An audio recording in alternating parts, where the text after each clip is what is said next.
कौन सतरे भगवान निजर भक्त पाई रसोई घर को आसी पारंती? कौन तुमे केबे सुनिच जे भगवान निजर हातरे खाइबा रांधिचंती? एहा हेउची कहानी जगन्नाथंक, जहां आमको सिखाए सच्चा भक्तिर शक्ति। थरे पुरी रे एक गरीब भक्त रहुथिला। तांको पाखरे खाइबा पई किछि भी नथिला, किंतु तांकर विश्वास थिला अटूट। से प्रतिदिन मंदिर बाहरे बसी जगन्नाथंक नाम जप करुथिला। से कहुथिला, प्रभु आजि भी मु तुमर प्रसाद ही खाइबी। धीरे धीरे परिस्थिति एते खराब हैला जे ताकू अनेक दिन धरी खाइबा मिलिला नाही। भोकरे दुर्बल हेइकी भी से निजर विश्वास छाड़िला नाही। सेही रातिरे मंदिरर एक पूजारी स्वप्न देखिले। स्वप्नरे जगन्नाथ कहिले, मोर एक भक्त भोकरे अछि, मु ता पई खाइबा रांधिबाकू जाउछि। सकाळ बेळ पूजारी मंदिर आसिले।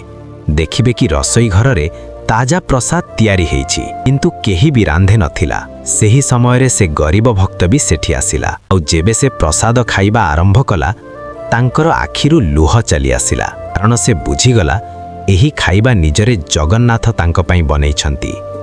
बंधु माने, एही घटना हमकु सिखाए सच्चा भक्ति रे एते शक्ति थाए जे भगवान को भी निजर भक्त पई आसीबाकू पड़े। यदि तुमे भी जगन्नाथंक भक्त, तेबे कमेंट रे लेख जय जगन्नाथ।